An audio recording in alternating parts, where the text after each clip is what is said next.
उत्तर प्रदेश के मुख्यमंत्री योगी आदित्यनाथ एक बार फिर चर्चा में आ गए हैं। बुलडोजर के बाद अब सीएम योगी का लाउड स्पीकर मॉडल जबरदस्त हिट हो रहा है। इसका असर पूरे यूपी में मंदिरों से लेकर मस्जिदों पर देखने को मिल रहा है। योगी सरकार की ओर से लाउड स्पीकर की आवाज को लेकर जारी आदेश ने यूपी में एक बड़ा बदलाव कर दिया है। स्थिति यह है कि योगी आदित्यनाथ के निर्देश के बाद पूरे उत्तर प्रदेश में मंदिरों से लेकर मस्जिदों तक लाउड स्पीकर को लेकर ताबड़तोड़ एक्शन चल रहा है।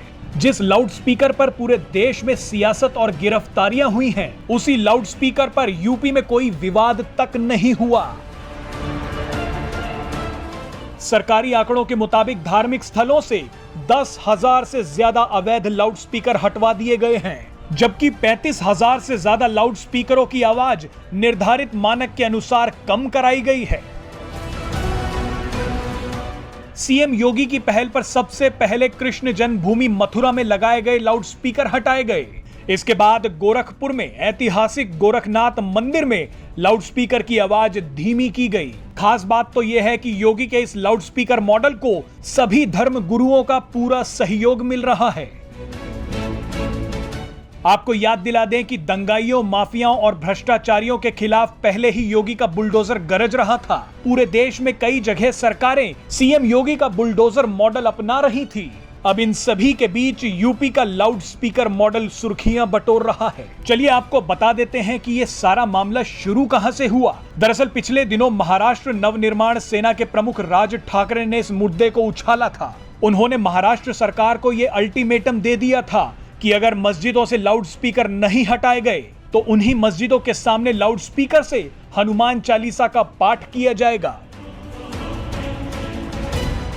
राज ठाकरे के इस ऐलान की आंच दूसरे राज्यों तक भी पहुंच गई। कई शहरों में हनुमान चालीसा के पाठ होने लगे। इस मामले में खूब सियासत होने लगी।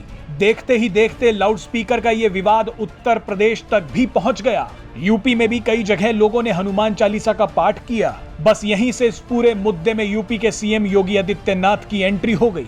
आपको यहां एक कानूनी पक्ष भी बता देते हैं। 17 साल पहले 2005 में सुप्रीम कोर्ट ने लाउड स्पीकर बजाने को लेकर आदेश दिया था। कोर्ट ने साफ तौर पर कहा था कि ऊंची आवाज सुनने के लिए मजबूर करना मौलिक अधिकारों का हनन है।